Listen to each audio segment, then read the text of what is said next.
gosh. Yeah, I love Wheatley. He makes me laugh. Yes?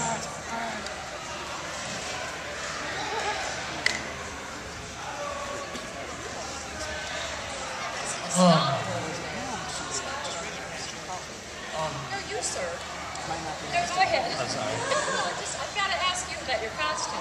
I remember at the end of the multiplayer part in Portal 2, they find a lot of humans in stasis. Will that be brought up in like anything in the future of Portal? I hate to do this to you, but I'll say it again. Ask it again. Close and probably towards. All right. At the end of the Portal 2 multiplayer, the robots discover a huge ball of like all humans in different stasis. Will that be brought into attention in like later add-ons or the sequel? Wait and see. Wait and see.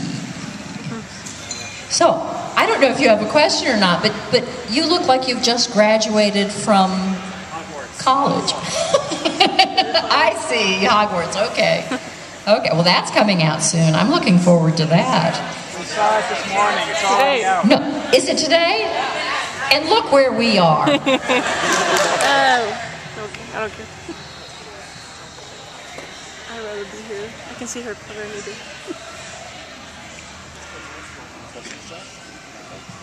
I'm just curious if there was a lot of difference between recording for the first game as opposed to the second game, because I noticed that GLaDOS' personality was slightly different in the second game. So I'm wondering if during those sessions they gave you a lot of different cues, or was it just, this is the same character, record the same thing?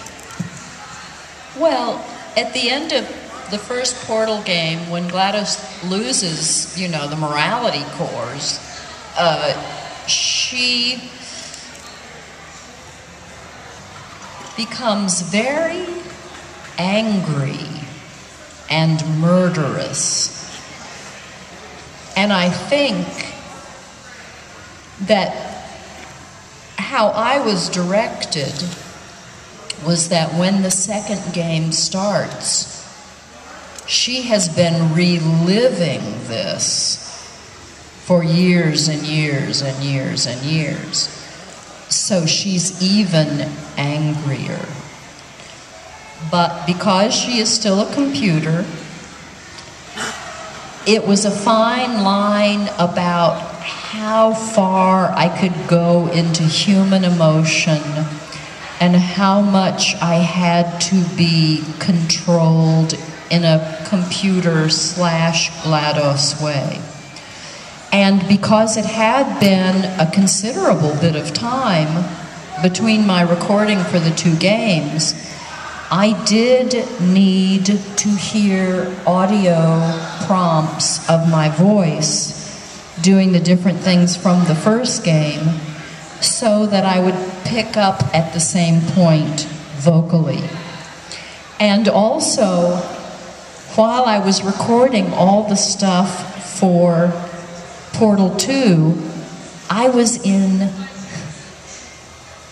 4 different shows.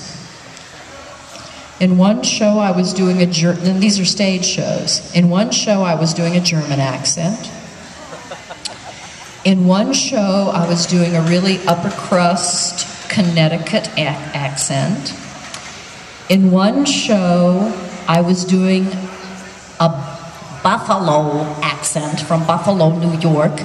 And in the last show, while I was recording all the stuff for Portal 2, I was doing a Russian accent. So while I was creating these different roles on stage, I'd have to keep coming back to the studio at Pure Audio and dredge up GLaDOS again.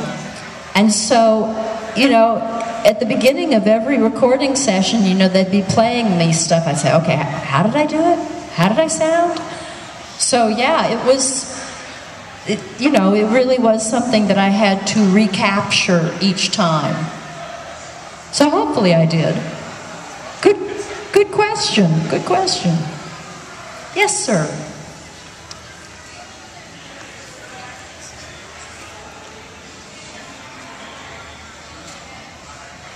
I gotta know, do the companion cubes and turrets, do they feel pain?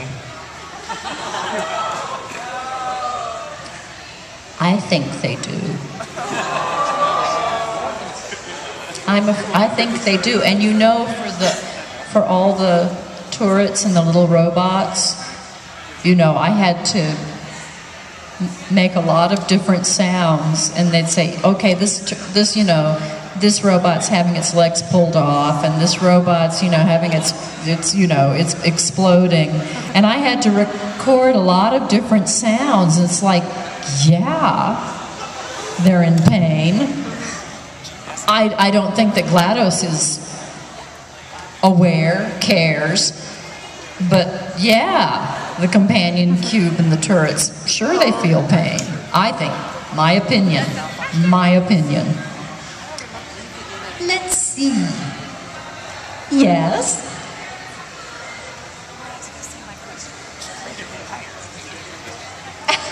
They're all legitimate. So earlier you said you did a lot of... Closer to the mic. So earlier you said you did a lot of stage shows, and I'm actually really curious, what was your favorite stage production that you've done? Oh, I have done a lot of stage work. Well, I have a group of favorites.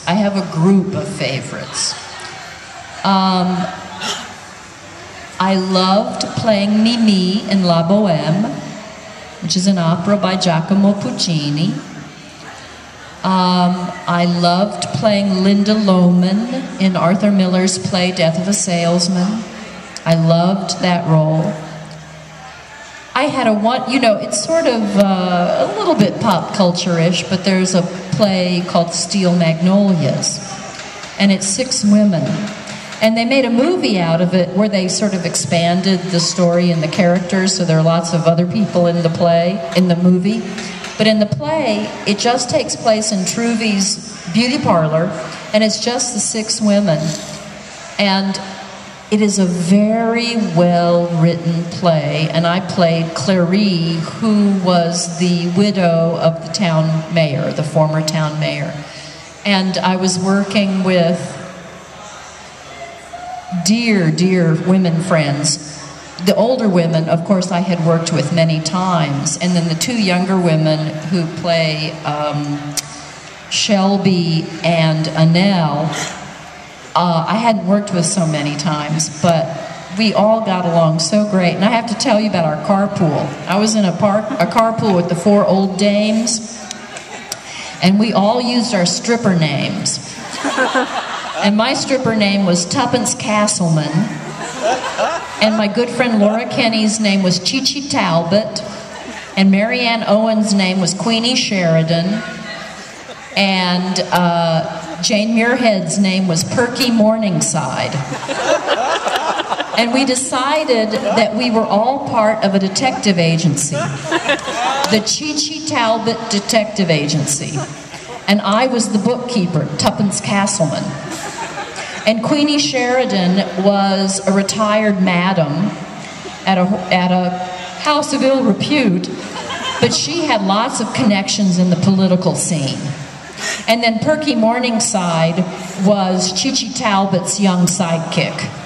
And so we would drive back and forth to the theater making up scenarios about our detective agency.